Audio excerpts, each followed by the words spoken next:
الحمد لله وكفى والصلاة والسلام على عباده الذين اصطفى خصوصا على أفضلهم وخاتم النبيين محمد الأمين وعلى آله وصحبه أجمعين.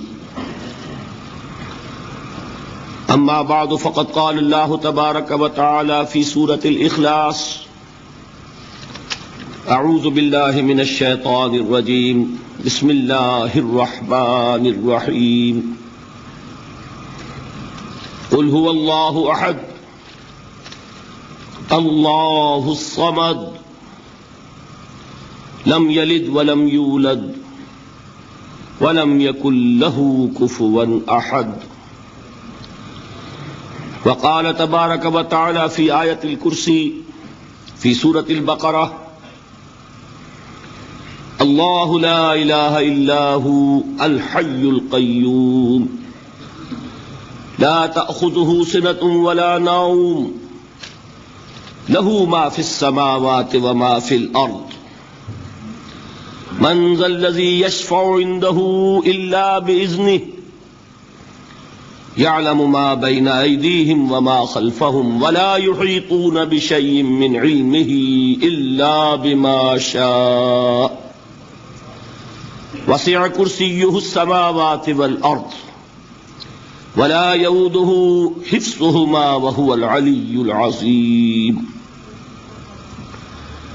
وقال جل وعلا في آخر سورة بني إسرائيل: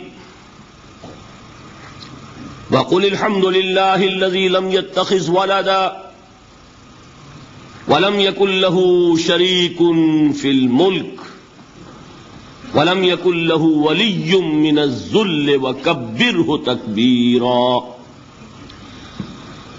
وقال جل وعلا في آخر سورة الكهف: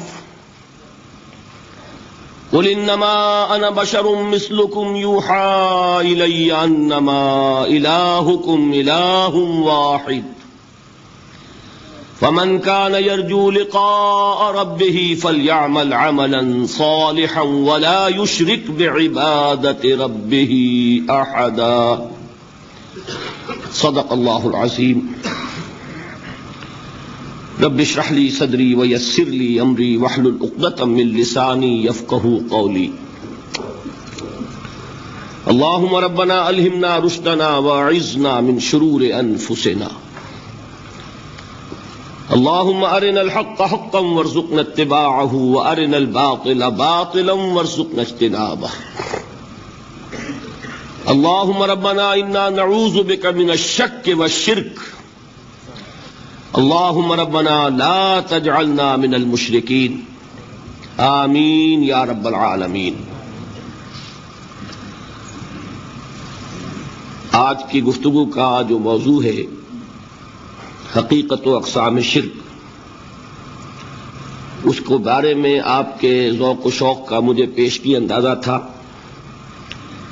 اور وہ آج کی ابتدا ہی سے جو حاضری کی کیفیت ہے اس سے بھی از خود ظاہر ہے. لیکن میں آج ذرا پچھلی تقاریر میں جو دو اہم موضوعات رہ گئے تھے ان کا قرض ادا کر کے پھر شرک اور اقسام شرک کی طرف آؤں گا، اس لیے کہ ہمارے لیے وہ بہت اہم موضوعات ہیں. دیکھیے، ایک نہایت اہم موضوع جس پر تفصیل سے گفتگو ہوئی وہ حقیقت ایمان کی تھی. کل جس موضوع پر گفتگو ہوئی وہ نفاق کی حقیقت ہے. ایمان کے ضمن میں بڑی تفصیلی گفتگو ہوئی، لیکن ایک سوال باقی رہ گیا کہ جہاں تک قانونی ایمان کا تعلق ہے وہ تو الحمدللہ ہمیں حاصل ہے. جب مسلمانوں کے ہاں ہم پیدا ہوئے تو وہ تو اللہ کا ایک عطیہ ہے، اس کا احسان ہے جو ہمیں خود بخود حاصل ہو گیا. سوال یہ کہ وہ حقیقی ایمان جو عبارت ہے یقین سے، وہ کیسے پیدا ہو. اور نفاق کے بارے میں نے کل عرض کیا تھا کہ ایک اہم سوال باقی رہ گیا کہ نفاق سے بچنے کی صورت کیا ہے. اور اگر خدا نخواستہ کوئی شخص محسوس کرے کہ کوئی نفاق کی آلائش دل میں ہے، تو اس کو دور کرنے کا ذریعہ کیا ہے؟ تو بہت اختصار کے ساتھ ان دونوں باتوں کو سمجھ لیجئے، یہ اہم عملی مسائل ہیں۔ دیکھیے، ایمان کے حاصل ہونے کے 3 درجے ہیں، اور ایک حدیث پہلے میں آپ کو سنا دوں ایک خوشخبری کے طور پر، کہ یہ نہ سمجھیے کہ جو مراتب عالیہ ہیں وہ صرف اگلوں کے لیے تھے، اب پچھلوں کے لیے کچھ نہیں رہا۔ مشکات شریف میں آخری باب ہے، باب و ثواب ہذہ الامہ، اس امت کے ثواب کے ضمن میں، مرتبہ و مقام کے ضمن میں حضور نے کیا فرمایا۔ اس میں ایک بڑی عجیب حدیث ہے، میں نے جب پہلی مرتبہ پڑھی تھی تو انتہائی مجھے خوشی ہوئی، مسرت ہوئی، انبساط حاصل ہوا۔ نبی اکرم صلی اللہ علیہ وسلم نے ایک مرتبہ صحابہ سے سوال کیا، ای الخلق اعجب الیکم ایمانا، ذرا یہ بتاؤ کہ تمام مخلوقات میں سب سے زیادہ حسین، دل فریب ایمان کس کا ہے؟ اس کو نوٹ کیجئے گا، اعجب عجیب سے جو بنا ہے، عجیب عربی زبان میں کہتے ہیں ایک ایسی چیز جو بہت ہی دل کو لبھانے والی ہو۔ اردو میں عجیب کا مفہوم کچھ اور ہے، غیر معمولی سی، ایب نارمل، یا کم سے کم یہ کہ ان یوزول، لیکن عربی میں عجیب کا مفہوم ہے جو بہت ہی دل کو لبھانے والی شے۔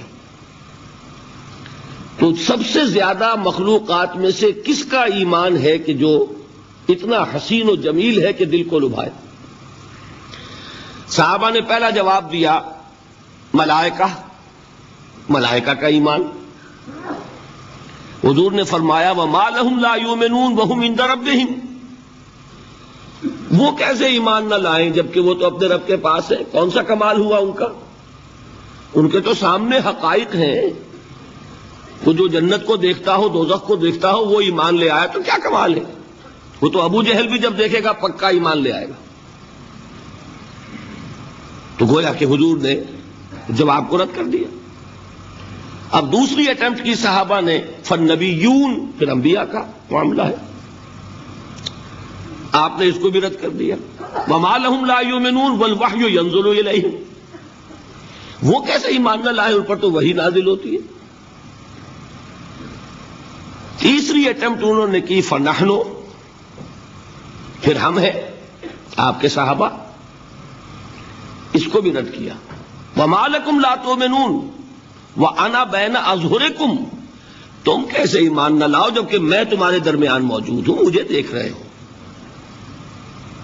اس کے بعد اب آپ نے خود فرمایا، إِنَّ أَعْجَبَ الْخَلْقِ إِلَيَّ إِيمَانًا، میرے نزدیک تو حسین ترین، دل کو لبھانے والا ایمان لَإِخْوَانُنَا، ہمارے ان بھائیوں کا ہوگا، یاتون من بعدی، جو میرے بعد آئیں گے، یجدون صحفا فیہ کتاب اللہ، انہیں تو وہ اوراق ملیں گے جن میں اللہ کی کتاب درج ہوگی، فیؤمنون بما فیہا، وہ ایمان لائیں گے اس پر کہ جو ان اوراق میں ہوگا۔ اس سے یہ مغالطہ نہ ہو جائے کہ رتبے کے اعتبار سے ایمان جو ہے صحابہ کا کمتر ہے، بعد والوں سے نہیں۔ ایک ہے کسی چیز کی بلندی، عظمت، ایک ہے کسی چیز کا حسن، اس کی دل فریبی۔ تو یہاں در حقیقت عظمت کا معاملہ نہیں ہے، دل فریبی کا معاملہ ہے۔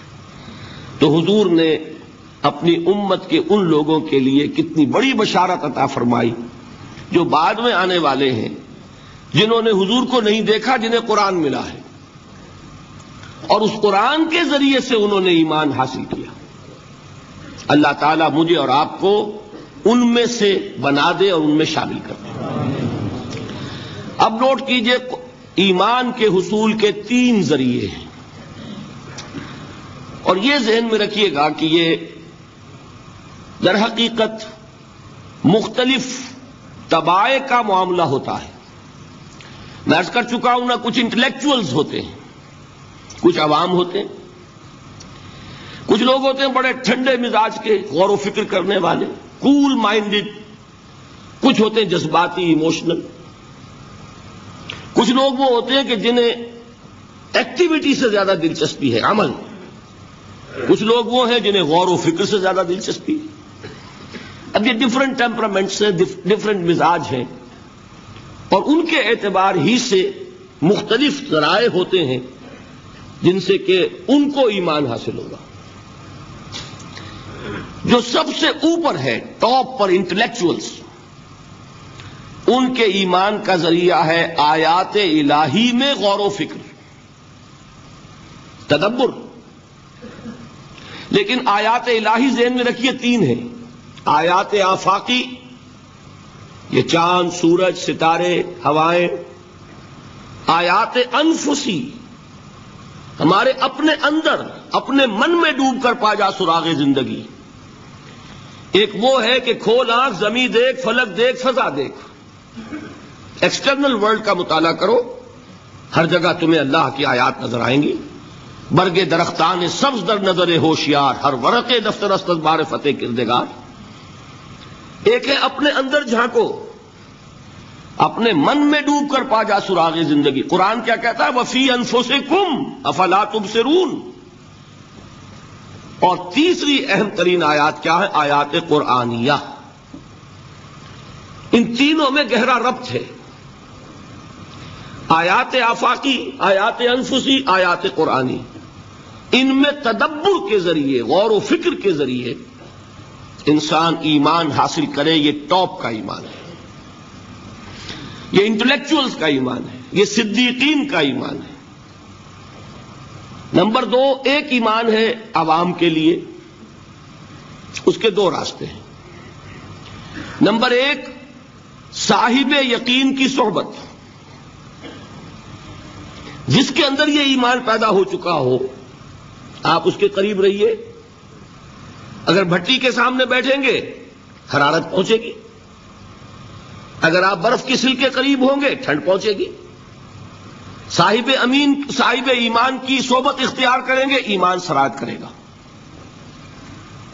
یہ ہے عوام کے لیے صحبت. کونوا مع الصادقین، ان کی صحبت اختیار کریں. تیسرا ذریعہ ہے جو ہمارے لیے خاص طور پر جو مسلمان پیدا ہوئے ہیں. اب ایک بچہ ہے 7 سال کا، آپ نے نماز پڑھنے کی عادت ڈال دی، پڑھ رہا ہے. اگرچہ غیر شعوری عمر سے شروع کر دیا اس نے. روزہ رکھتا ہے، 9 برس کا ہو گیا، روزہ رکھنا شروع کیا. یہ اعمال جو ہیں ان سے بھی ایک یقین پیدا ہوتا ہے. جیسے یقین سے عمل پیدا ہوتا ہے، ایسے ہی عمل سے بھی یقین پیدا ہوتا ہے. جب مداومت کرتے رہیں گے اس پر تو اس سے بھی ایک یقین کی کیفیت انسان میں پیدا ہو جاتی ہے. سورہ حجرات میں جو بحث آئی ہے اس کے آخر میں یہی ہے کہ اے نبی، یہ بدو جو دعوے دار ہیں ایمان کے، یہ آپ پر احسان دھر رہے ہیں. یمنون علیک ان اسلموا قل لا تمنوا علی اسلامکم بل اللہ یمن علیکم ان ہداکم للایمان ان کنتم صادقین. یہ آپ پر احسان دھر رہے ہیں کہ ایمان لے آیا. نبی ان سے کہیے مجھ پر اپنے ایمان کا کوئی احسان نہ دھرو، اپنے اسلام کا، بلکہ اللہ تم پر احسان دھرتا ہے کہ اس نے تمہیں ایمان کے راستے پر ڈال دیا ہے. جب اسلام پر آ گئے ہو تو عمل کرتے رہو گے. ان تطیعوا اللہ ورسولہ، اگر عمل کرتے رہو گے تو اس عمل کے ذریعے سے بھی تمہارے اندر ایمان پیدا ہو جائے گا. تو یہ 3 راستے ذہن میں رکھیے. جو عوام ہے، غور و فکر، سوچ بچار، اس کی صلاحیت نہیں یا مواقع نہیں، ان کے لیے یہ 2 راستے ہیں: یقین بذریعہ عمل اور یقین بذریعہ صحبت. یہاں سے اٹھا رہے ہیں لوگوں کو، بار بار یہیں آ جاتے ہیں. آپ یادو یہاں پر لیکن نا ان کو دقت ہوتی ہے. یہاں پہ کوئی صاحب پہلے سے روک دیا کرے نا، جو بعد میں گڑبڑ ہوتی ہے. کئی بڑے ہیں. تو ایک ایمان ہے انٹلیکچوئلز کا، صدیقین کا، جن کو قرآن کہتا ہے اولو الالباب الذین یعقلون. ان فی خلق السماوات والارض واختلاف اللیل والنہار لآیات لأولی الالباب. ہوش مندوں کے لیے، عقل مندوں کے لیے، غور و فکر کرنے والوں کے لیے، اصحاب دانش و بینش کے لیے ہماری کائنات میں ہماری نشانیاں ہیں. غور کرو اور ہمیں پہچانو. خود اپنے اندر جھانکو اور ہمیں پہچانو. اور ہماری آیات جو ہیں ہمارے کلام کی، اس کی آیات جو ہیں ان میں وہ ایمان رچا بسا ہوا ہے. ان پر غور کرو، غوطہ زنی کرو. قرآن میں ہو غوطہ زن ہے مرد مسلمان. یہ ہے ٹاپ کا ایمان، یہ ہے اصل وہ ایمان کہ جو مطلوب ہے. اب باقی حضرات جو ہیں ان کے قریب رہیں گے، ایمان حاصل کر لیں گے، اور جو اعمال اللہ نے بتائے ہیں ان پر عمل کرتے رہیں گے، ایمان حاصل کریں گے. اب دوسری بات کی طرف آئیے، نفاق سے کیسے بچا جائے. اس کے لیے بھی 3 عمل ہیں. پہلی چیز، اور 2 چیزیں تو وہ ہیں کہ جو سورہ منافقون ہی کے دوسرے رکوع میں بیان ہوئی. پریونشن کیسے ہوگی، بچو گے کیسے؟ دوام ذکر، اللہ کو یاد رکھو. یا ایھا الذین آمنوا لا تلہکم اموالکم ولا اولادکم عن ذکر اللہ ومن یفعل ذلک فاولئک هم الخاسرون. دل کو غفلت میں مت آنے دو. دل غافل ہوگا، شیطان کا ڈیرا بن جائے گا. وہ دوام ذکر میں، البتہ یہ ذہن میں رکھیے کہ دوام ذکر کا ذریعہ کیا ہے، اس میں مغالتے ہیں لوگوں کو. جو سب سے بڑا ذکر ہے اس کو بھولے ہوئے ہیں، اور جو تیسرے چوتھے نمبر کا ذکر ہے اس کو سمجھ بیٹھے ہیں کہ بس یہی ذکر ہے. سب سے بڑا ذکر، مجسم ذکر قرآن ہے. الذکر انا نحن نزلنا الذکر وانا له لحافظون. وہ الذکر کون سا ہے؟ قرآن. اسی کو فرمایا، میں نے وہ آیت سنائی تھی کہ لوگ تنزیہ کہتے تھے، یا ایھا الذی نزل علیہ الذکر انک لمجنون. حضور سے مخاطب ہو کر کہتے ہیں فلاں جس کے اوپر کے اس کے خیال کے مطابق ذکر نازل ہوا ہے، ہم تو تمہیں پاگل سمجھتے ہیں. وہاں بھی لفظ کیا ہے؟ الذکر.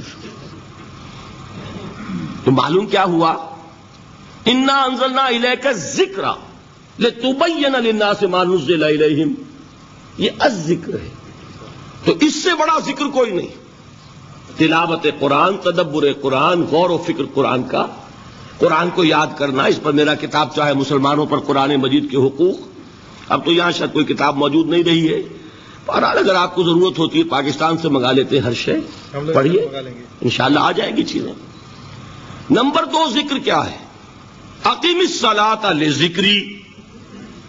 نماز کو قائم کرو میری یاد کے لیے. یہ ذریعہ ذکر میں، وہ تو ہے ہی مجسم ذکر، اور یہ ذریعہ ذکر میں سب سے اہم ہے. یہ عملی ذکر بھی ہو رہا ہے اور قولی بھی ہو رہا ہے. سورہ فاتحہ پڑھی آپ نے، قرآن شریف کی کچھ آیات پڑھی، پھر رکوع کیا. یہ رکوع جو ہے یہ آپ کا عملی ذکر ہے کہ آپ نے اپنے وجود سے اللہ کی عظمت کو تسلیم کیا. پھر آپ سجدے میں گرے، یہ آپ کا عملی ذکر ہے کہ اپنے وجود سے آپ نے اللہ کی عظمت کو اور تسلیم کیا. تیسری چیز ہے مسنون دعائیں اور مسنون اذکار جو حضور سے ثابت ہو. ہمارے ہاں کیا ہو گیا، مجھے فلاں بزرگ نے یہ چیز بتائی ہے، وہ تو پڑھتے چلے جا رہے ہیں. نہ قرآن سے دلچسپی، نہ اذکار مسنونہ سے دلچسپی. ادعیہ معصورہ، آپ غور کریں گے کہ زندگی کے ہر عمل کے لیے حضور کی دعا موجود ہے. صبح اٹھے دعا ہے، آنکھ کھلتے ہی بیت الخلاء میں داخل ہونے لگے دعا ہے، نکلے دعا ہے، وضو کرنے بیٹھے دعا ہے، فارغ ہوئے دعا ہے، مسجد کے لیے گھر سے نکلے دعا ہے، مسجد میں داخل ہوئے دعا ہے. مسجد میں تو ہے ہی ذکر، نماز ہے، تلاوت ہے. باہر نکلے دعا ہے، گھر میں داخل ہونے لگے پھر دعا ہے. سواری پر سوار ہو رہے ہیں دعا ہے، اتر رہے ہیں دعا ہے، شیشہ دیکھ رہے ہیں دعا ہے، کپڑے پہن رہے ہیں دعا. زندگی کا کوئی عمل نہیں یہاں تک کہ جو تعلق زن و شو ہے، جس کو کہ خالص حیوانی بات سمجھا جائے گا، اس کے لیے بھی دعا ہے. غفلت میں وہ کام بھی نہیں کرتا. سمجھ رہے ہیں آپ؟ اب آپ غور کیجئے، اس میں کوئی اضافی وقت نہیں لگا، کوئی اضافی پوسچر اختیار نہیں کیا آپ نے، یوں بیٹھو، اس طرح بیٹھو، یوں کرو. کوئی آپ کا وقت اضافی نہیں لگا. جو کام کر رہے ہیں اور آپ اللہ کو یاد کر رہے ہیں، اور وہ اللہ کی یاد اس کام کی مناسبت سے ہے. ان ادعیہ معصورہ سے 2 تعلق جڑ گئے انسان کے. دعا کس سے کر رہے ہیں؟ اللہ سے. جڑا کہ نہیں؟ اور یہ الفاظ کس کے ہیں؟ محمد الرسول اللہ کے. تو آپ کے دو تعلق جڑ گئے. آپ اپنی جی سے گھڑ کر دعا مانگیں گے تو پہلا تعلق تو ہو جائے گا, دوسرا نہیں ہوگا. بہتر سے بہتر دعا مانگ لیں آپ. لیکن حضور سے جو معصور اور مسنون الفاظ جب آپ زبان سے نکالتے ہیں تو آپ کا تعلق اللہ سے بھی ہوا بذریعہ دعا, اور وہ الفاظ چونکہ حضور کے ہیں صلی اللہ علیہ وسلم تو حضور کے ساتھ ہوا. یہ تیسرا درجہ ہے. چوتھے درجے میں میں مانتا ہوں کہ ایک ہوتی ہے خاص کسی شخص کے امراض کی تشخیص کرنے کے بعد تجویز. کوئی اگر طبیب ہے, ماہر طبیب روحانی, وہ آپ کو دیکھے گا تو اندازہ لگائے گا کہ آپ میں کیا کمی ہے, اس کے مطابق آپ کو ذکر بتائے گا. بھئی فلاں آیت کا مراقبہ کیا کرو. کسی میں بزدلی ہوتی ہے, کسی میں مال کی محبت زیادہ ہوتی ہے, کسی میں توکل کی کمی ہے, کسی میں شہرت کی خواہش ہے, نمایاں ہونے کا جذبہ ہے, کسی میں تکبر ہے. سب کا ایک سا برس تو نہیں ہوتا نا. تو یہ در حقیقت اندھے کی لاٹھی سے نہیں چلنے والی بات. یہ تو ماہر کی کا کام ہے کہ وہ تجویز کرے کہ تمہارے لیے خاص طور پر ذکر یہ ہے. در حقیقت ہمارے جو یہ سلسلے تھے سلوک کے, یہ بڑے ماہر ہوتے تھے, یہ لوگ بڑے ماہر اطباء تھے. یہ جو علم نفسیات ہے اس کے ہمارے صوفیاء سے بڑھ کر کبھی کوئی عالم گزرا ہی نہیں دنیا میں. فرائیڈ کیا ہے اور ایڈلر کیا ہے اور یونگ کیا ہے, بچے ہیں. ہمارے صوفیاء کرام نے جس طرح انسان کی نفسیات کو سمجھا ہے, اور وہ ان کی مناسبت سے تجویز کرتے تھے. لیکن اس کو رکھا جائے گا چوتھے نمبر پر. جیسے مولانا احمد علی صاحب فرمایا کرتے تھے, بھائی اس آیت کا مراقبہ کیا کرو. مراقبے کیا مانی؟ اب ان الفاظ کو بھی ہم نے خام خواہ کچھ خاص ایک شکل دے دی. مراقبہ کیا؟ توجہ کرنا, دھیان کرنا, خاص اس آیت کے اوپر, اس کے معانی پر اپنے ذہن کو جمانا. وہ کیوں ہے؟ تاکہ آپ کے اندر جو کمی ہے اس کی تلافی اس سے ہو. لیکن یہ کہاں آئے گا؟ چوتھے نمبر پر. سمجھ گئے؟ تو نفاق سے بچنے کا ذریعہ, پریونشن کیا ہے نفاق سے؟ دوام ذکر. نہ تمہیں تمہاری اولاد, نہ تمہارے اموال, نہ تمہاری تجارت, نہ کاروبار اللہ کے ذکر سے غافل نہ کر سکے. پنجابی میں کہتے ہیں کہ ہتھ کارول اور دل یارول. کام کر رہے ہیں آپ, لیکن یہ کہ دل اللہ کے ساتھ لگا ہوا ہے. زبان تر ہے اللہ کی یاد سے. جو قرآن یاد ہے, گاڑی میں آپ بیٹھے جا رہے ہیں, 2 گھنٹے آپ کو کار میں لگانے ہیں, قرآن شریف پڑھتے جائیے. اس سے بڑا ذکر ہی کوئی نہیں. یہ ہے پریونشن. اب اگر مرض ہو جائے تو کیا ہو؟ اس کے لیے 2 چیزیں ضروری ہیں. ایک دیکھیے, عجیب ہے یہ, نفاق کا علاج انفاق سے. صرف ایک الف لگا نا. انفاق کے معنی اور ہے. یہ بنا ہے کس سے؟ نفقت الدراہم, پیسے ختم ہو گئے, مک گئے. یا نفق الفرس, گھوڑا مر گیا. تو مال کو کھپانا, لگانا اللہ کی راہ میں, اگر دل میں نفاق کی کوئی آلائش آئی ہے تو اس کا ازالہ ہوگا انفاق فی سبیل اللہ سے. مال اللہ کی راہ میں دیجئے, صدقہ کیجئے, خیرات کیجئے, دیجئے, اللہ کے دین میں لگائیے. جتنا لگائیں گے نفاق دھل جائے گا. اس لیے کہ اصل سبب نفاق کا ہے ہی حب دنیا, دنیا کی محبت. لہذا اس کا ازالہ ہوگا جو سب سے محبوب شے ہے, مال. انہ لحب الخیر لشدید. مال محبوب ترین ہے کہ نہیں؟ لہذا اس کو اللہ کی راہ میں لگائیں گے تو وہ نفاق دھل جائے گا. اور ایک اور چیز ہے جو بہت اہم ہے, بہت ہی شعوری طور پر اس کا اہتمام کیجیے. جس وقت دین کے کسی فرض کی انسان کو سمجھ آ جائے, اس کا شعور پیدا ہو جائے, پھر ڈیلے نہ ہو. ذرا سا ڈیلے جو ہے اس پر عمل کرنے میں, یہ در حقیقت نفاق کو جڑ پکڑنے کا موقع دینا ہے. Immediate action. ایک بات سمجھ میں آ گئی, فوراً عمل کرو. اس میں شیطان کیا کرتا ہے؟ ذرا ٹھہر جاؤ, ابھی دیکھو یہ فرض ہے, یہ ذمہ داریاں ہیں, یہ کرنا ہے, وہ پھر لگا دینا اپنے آپ کو. بہت سے لوگ کہتے ہیں بس یہ ریٹائرمنٹ کے بعد تو سارا میں دین کے لیے وقف کر دوں گا. اول تو خدا کے بندے تمہارے اندر رہ کیا جائے گا ریٹائرمنٹ کے بعد؟ سارا تو کھپ چکو گے. رہ کیا جائے گا؟ دوسرے یہ کہ یہ بھی جان لیجئے کہ کار دنیا کسے تمام نہ کر، ریٹائرمنٹ کے بعد کون فارغ ہو جاتا ہے؟ بیٹوں بیٹیوں سے فارغ ہوئے تو پوتے پوتیاں موجود ہیں، نواسے نواسیاں موجود ہیں، کبھی بھی وہ بوجھ ختم نہیں ہوتا زندگی کا۔ وہ تو یہ کہ آج بات سمجھ میں آئی ہے تو آج عمل ہونا چاہیے۔ قرآن مجید میں سورہ انعام میں بڑی شدید وعید آئی ہے، الفاظ ہیں یہ وَنُقَلِّبُ أَفْئِدَتَهُمْ وَأَبْصَارَهُمْ كَمَا لَمْ يُؤْمِنُوا بِهِ أَوَّلَ مَرَّةٍ۔ انسان پر ایک حقیقت کا انکشاف ہوا کہ یہ بات حق ہے، فوراً تسلیم کرے، کسی مصلحت کی وجہ سے، کسی بزدلی کی وجہ سے، کسی لالچ کی وجہ سے، کسی اپنی سیادت یا قیادت کی وجہ سے کیسے مان لوں؟ لوگ کہیں گے کہ یہ نیچے ہو گیا، وہ اونچا ہو گیا جس کی بات مانی، کسی وجہ سے رک گئے تو اللہ تعالیٰ اندر سے وہ جو استعداد ہے حق کو پہچاننے کی وہ سلب کر لیتا ہے۔ وَنُقَلِّبُ أَفْئِدَتَهُمْ وَأَبْصَارَهُمْ، ہم الٹ دیں گے ان کے دلوں کو بھی اور ان کی آنکھوں کو بھی۔ کیوں؟ كَمَا لَمْ يُؤْمِنُوا بِهِ أَوَّلَ مَرَّةٍ، اس لیے کہ وہ پہلی مرتبہ جب انکشاف حق ہوا ہے وہ ایمان نہیں لائے۔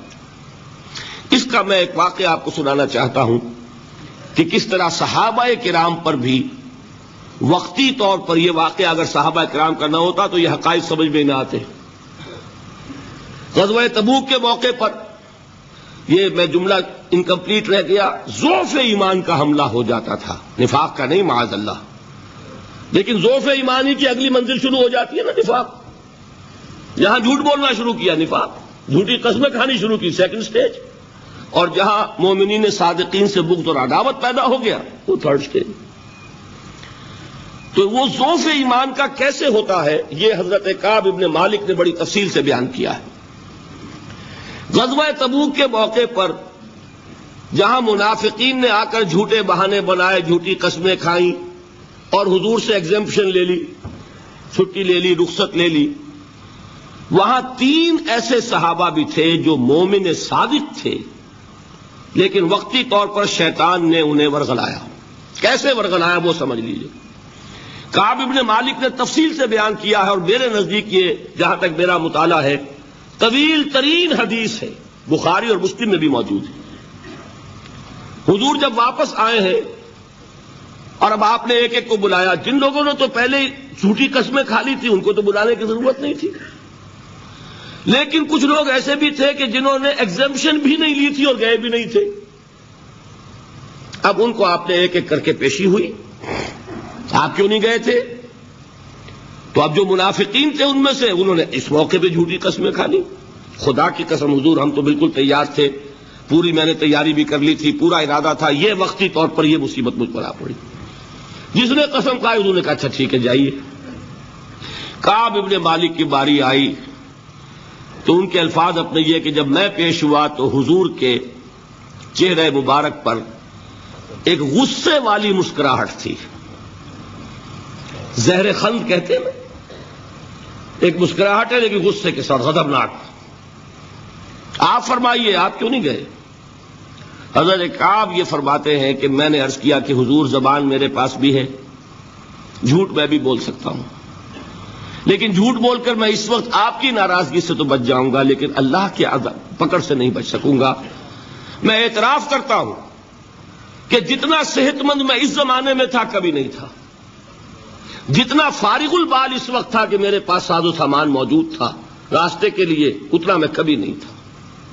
لیکن ہوا کیا؟ ہوا یہ کہ مجھے میرے نفس نے، شیطان نے پٹی پڑھائی۔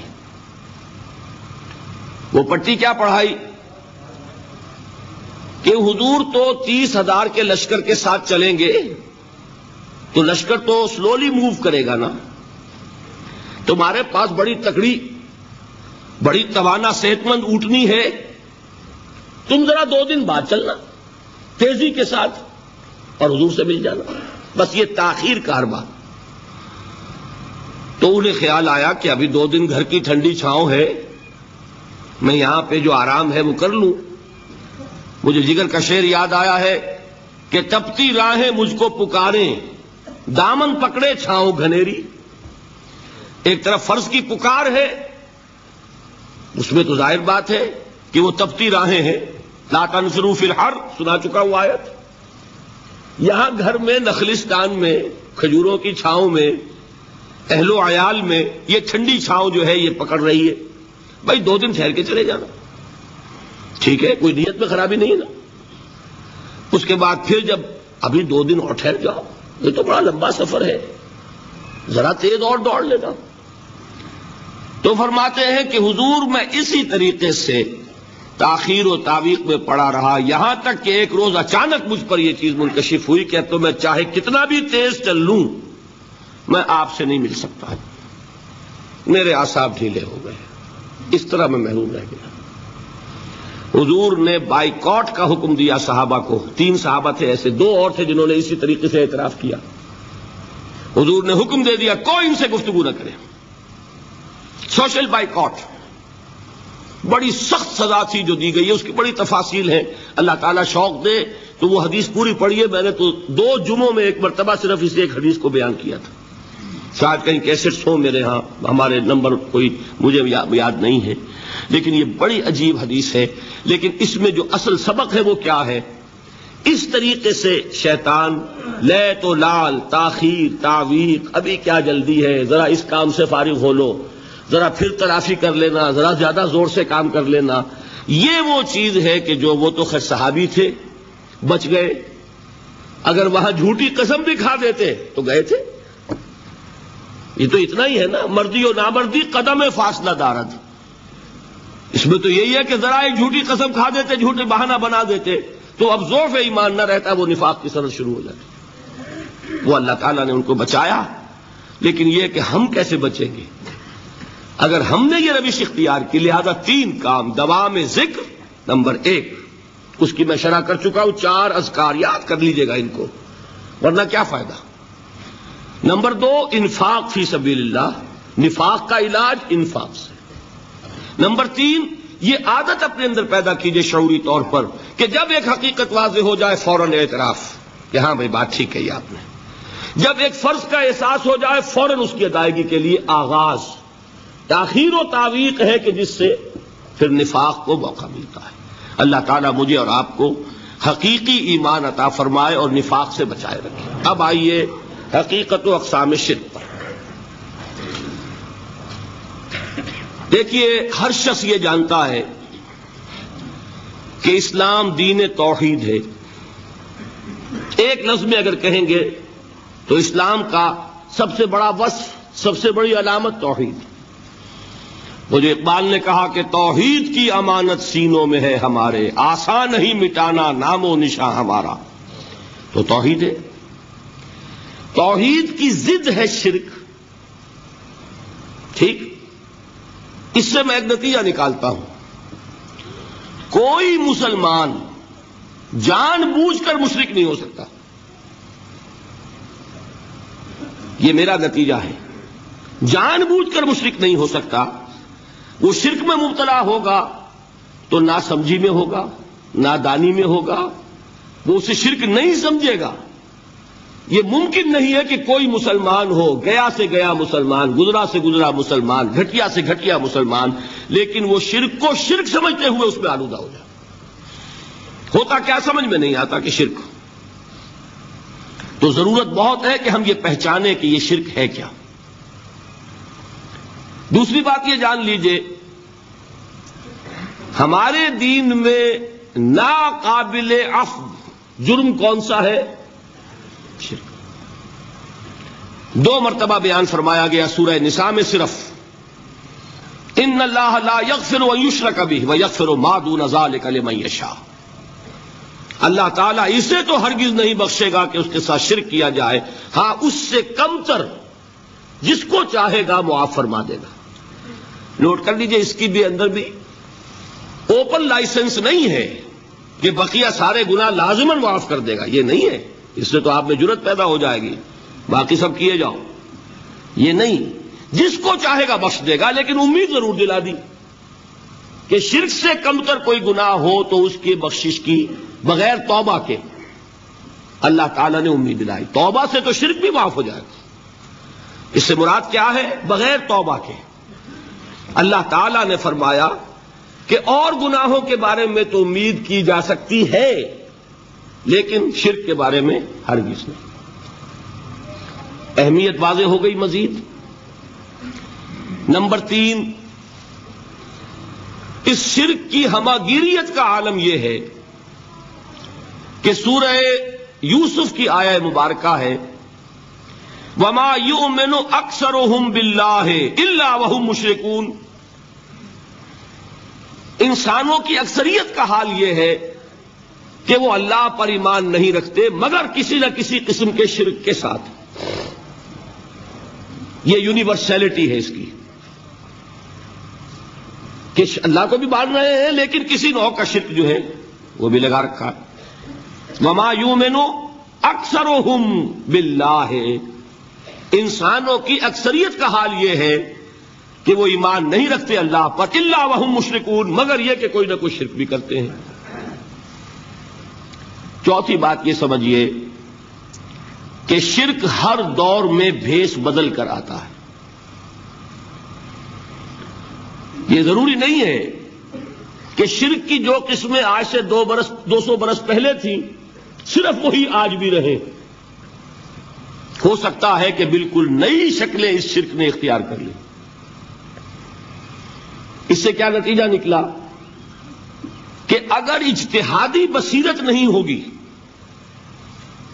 تو ہو سکتا ہے کہ ایک شخص جو ہمارے سابق علماء نے لکھ دیا کہ یہ چیز شرک، یہ چیز شرک، یہ چیز شرک، یہ چیز شرک، آج سے 500 برس پہلے کا انسان بڑے سے بڑا عالم دین اپنے زمانے کے شرک کو پہچان کر تو لکھ سکتا ہے، اس سے تو آپ بچ رہے ہیں۔ امام ابن تیمیہ نے اس کو شرک قرار دیا، اس کو شرک قرار دیا، اس کو شرک قرار دیا، کوئی شخص ہے جو اس سے تو بچ گیا۔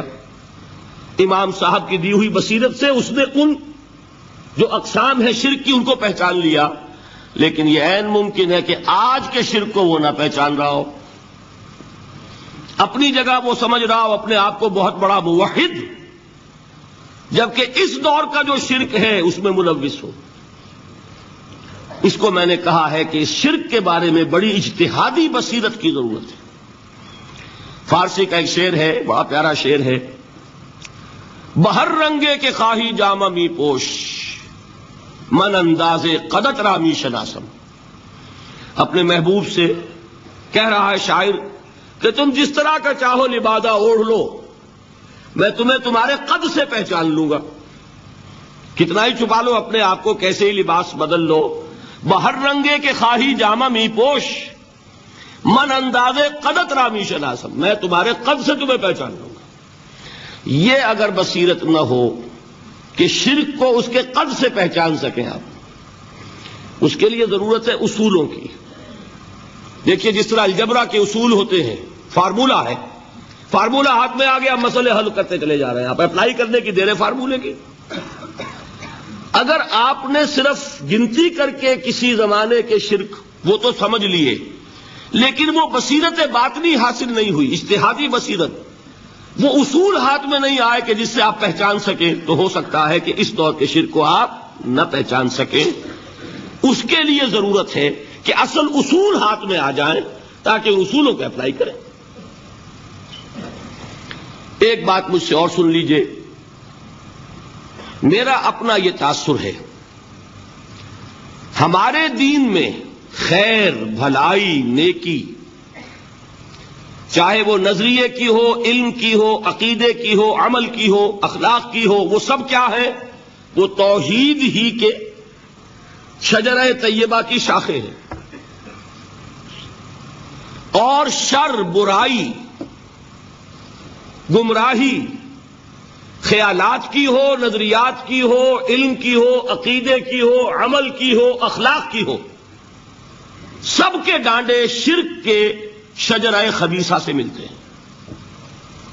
اس شجرہ خبیثہ کے برگوبار ہے جو بھی برائی ہے، عمل کی یا علم کی، اور اس شجرہ طیبہ کے برگوبار ہے جو بھی خوبی ہے، عمل کی یا عقیدے کی۔ یہ میرا تاثر ہے، اور جب تک اس انداز میں وہ آپ کو اندرونی رشتے ظاہر نہیں ہوں گے، آپ پر منکشف نہیں ہوں گے، وہ اجتہادی بصیرت جو ہے پیدا نہیں ہو سکے گی۔ اب آئیے ایک اور بات دیکھیے، شرک میں اور الحاد میں کیا فرق ہے یہ بھی ہم نہیں سمجھتے۔ الحاد مادہ پرستی وہ کیا ہے؟ ایتھیزم، کسی بھی خدا کا انکار۔ ہمارے آج کے دور کی سب سے بڑی گمراہی یہ ہے۔ شرک کیا ہے؟ خداؤں کو ماننا۔ یہ کیا ہے؟ تھیزم ہے، لیکن پولی تھیزم ہے۔ توحید کیا ہے؟ مونو تھیزم ہے، ایک خدا کا ماننا۔ لیکن شرک کے اندر ایک اور حقیقت کو پہچان لیجئے، شرک میں ہمیشہ ٹاپ پر ایک خدا کو مانتے ہیں،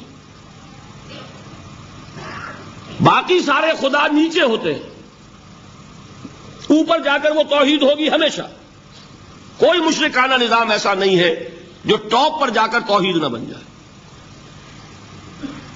دیکھیے، ہندو دیویاں دیوتا بے شمار، لیکن مہادیو وہ بھی کیا دو ہیں؟ مہادیو وہ تو ایک ہے۔ انگریزی میں گاڈز گاڈیسز، لیکن وہ چھوٹے جی سے لکھے جائیں گے، چھوٹے جی سے لکھے جانے والے gods and goddesses. Roman mythology ہو، گریک مائتھولوجی ہو، ان دیویوں دیوتاؤں کے نام ہی آپ نہیں یاد کر سکتے، لیکن گاڈ بڑے جی سے وہ ایک ہے کہ نہیں؟ ٹاپ پر جو ہے وہ ایک ہے، اس کو وہ بھی مانتے ہیں کہ اومنی پوٹنٹ، اومنیشنٹ، اومنی پریزنٹ، علی کل شیء قدیر، بکل شیء علیم، ہر جگہ موجود، وہ تو ایک ہی ہے، وہ تو کیپٹل جی سے لکھا جائے گا۔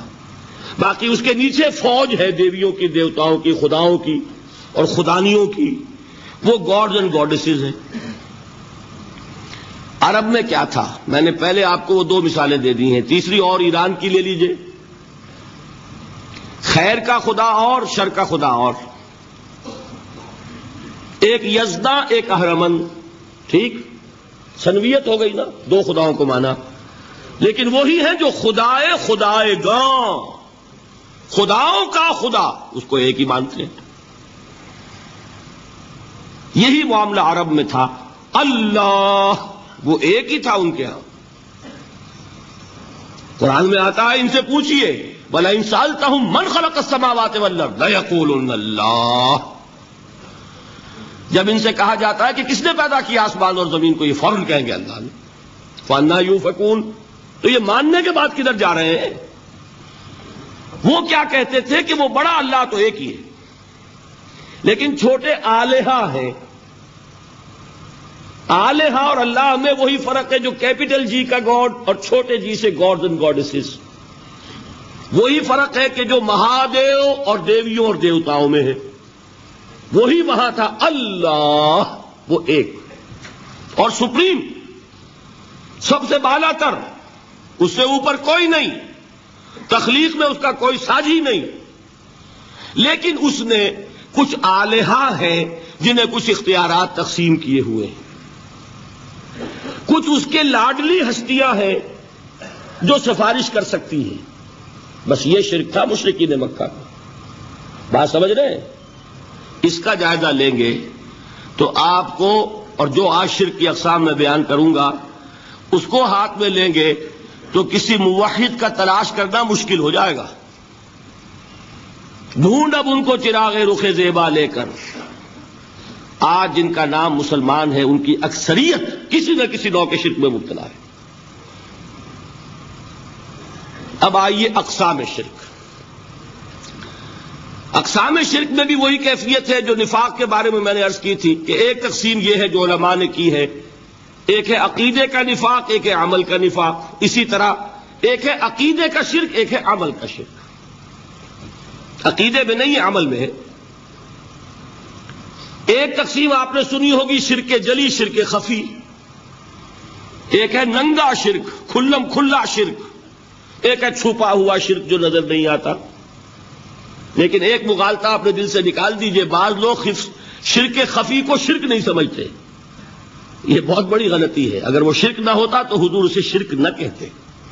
کوئی اور لفظ، عربی زبان کا دامن جو ہے محدود نہیں ہے، پھر اس کے لیے کوئی اور لفظ اختیار فرمایا جاتا ہے. وہ شرک، لیکن ایک شرک ہے جلی جو نمایاں ہے، نظر آ رہا، ایک ہے شرک خفی جو نظر نہیں آ رہا.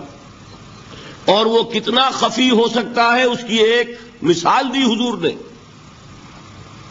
شرک خفی اتنا خفی ہو سکتا ہے، ذرا مبالغہ دیکھیے جو حضور نے بات کو سمجھانے کے لیے مثال میں جو مبالغہ اختیار فرمایا. ایک سیاہ اندھیری رات میں ایک سیاہ پتھر پر ایک سیاہ چیونٹی کو رینگتے ہوئے دیکھنا جتنا مشکل ہے، اتنا ہی شرک خفی کا پہچاننا مشکل ہے. بتائیے، آپ نے فرمایا انا افصح العرب، میں عرب کا فصیح ترین انسان ہوں. اس سے آگے کوئی مثال دی جا سکتی ہے؟ اندھیری رات، تاریک رات، پتھر سیاہ، چیونٹی سیاہ، کون دیکھ سکتا؟ جتنا اس کو دیکھنا ناممکن ہے اتنا ہی شرک خفی کا پہچاننا مشکل ہے. گویا کہ اس سے تو اللہ ہی بچائے گا تو انسان بچے گا. ایک آخری بات تمہیداً اور عرض کر دوں، پھر میں چلوں گا اقسام پر. میری جو باتیں آپ کے سامنے آئی اس سے ایک منطقی نتیجہ نکلتا ہے. کوئی شخص اگر حقیقتاً شرک سے بچ جائے، واقعتاً شرک سے بچ جائے، ہر قسم سے بچ جائے، اس سے بھی اوپر کوئی انسان ہوگا. گویا کہ یہ آخری منزل ہے. یا یوں کہیے کہ جس شخص کے بارے میں اللہ تعالیٰ یہ مان لے کہ میرا یہ بندہ شرک سے بری ہے، اس سے بڑی سند کوئی ہے؟ دی ہائیسٹ ٹیسٹیمونیل، سب سے بڑی سند، سب سے بڑی تعریف جو بندے کی ہو سکتی ہے وہ کیا ہے؟ یہ مشرک نہیں. یہی وجہ دیکھیے آپ قرآن مجید میں حضرت ابراہیم کے ذکر میں دیکھیں گے. ابراہیم کا مقام کیا ہے؟ خلیل اللہ، ابو الانبیاء، امام الناس. تین نسبتیں ہیں، تینوں بڑی عظیم. اللہ کے ساتھ نسبت کیا ہے؟ خلیل. واتخذ اللہ ابراہیم خلیلا. ابو الانبیاء، کتنے نبی ہیں ان کی نسل میں؟ اسحاق اور اسماعیل سے چلیے، پھر یعقوب اور یوسف، اور پھر چلیے موسیٰ اور ہارون، اور پھر چلیے سارے انبیاء بنی اسرائیل کے، حضرت عیسیٰ، پھر یہاں تک کہ محمد الرسول اللہ کس کی اولاد ہیں؟ ابراہیم کی. ابو الانبیاء. اور نمبر 3، انی جاعلک للناس اماما، امام الناس. اور قرآن میں جو سب سے بڑی سند انہیں دی جاتی ہے وہ کیا؟ وما کان من المشرکین. وہ ابراہیم مشرکین میں سے نہیں تھے. معلوم ہوا کہ یہ سب سے بڑی سند ہے، سب سے بڑا سرٹیفکیٹ ہے، سب سے بڑا ٹیسٹیمونیل ہے جو اللہ کی طرف سے کسی کو مل جائے. میں جو اقسام شرک بیان کرنا چاہتا ہوں تو میری تقسیم ذرا مختلف ہے. اب وہ ذرا اپنے ذہن میں وہ نقشہ بنا لیجئے، آپ بنایا کرتے ہیں ایک، اس کو پھر 3 میں تقسیم کیجئے. شرک کی 3 بڑی بڑی قسمیں ہیں. شرک فی الذات نمبر 1، شرک فی الصفات نمبر 2، شرک فی الحقوق نمبر 3. اور یہ میں عرض کر دوں آپ سے پہلے ہی، یہ مضمون بہت طویل ہے. میں آج صرف یہ کروں گا کہ خاکہ مکمل کر دوں. اب اس خاکے میں رنگ بھرنا، وہ تو ایک موضوع پر شرک فی الذات پر پوری تقریر ہونی چاہیے، شرک فی صفات پر ہونی چاہیے. ایک ایک گھنٹے کے میرے 6 کیسٹ ہیں اللہ کے فضل و کرم سے، جو کئی سال سے وہ پھیل رہے ہیں. 6 گھنٹے میں میں نے ان چیزوں کو بیان کیا. وہ موجود ہوں گے، لیکن آج وہ خاکہ ذہن میں بنا لیجئے، اور کچھ آپ کو الجبرے کے فارمولے ہاتھ میں آ جائے تاکہ خود آپ میں صلاحیت پیدا ہو جائے پرکھنے کی کہ اس فارمولے کو اپلائی کر کے دیکھ لیں یہ شرک ہے یا نہیں. یہ 2 کام تو میں انشاءاللہ آج کر دوں گا، آپ مطمئن رہیں. باقی یہ کہ تفصیل، وہ تو ہر سلسلے میں تفصیل پھر بہت ہوگی. وہ شوق ہو تو وہ کیسٹ آپ سنیے. تو 3 تقسیمیں ہو گئی. شرک فی الذات، اللہ کی ذات میں کسی کو شریک کر دینا. یہ سب سے زیادہ نمایاں، سب سے زیادہ جلی، سب سے زیادہ عریاں اور اللہ تعالی کو سب سے زیادہ مبغوض اور ناپسند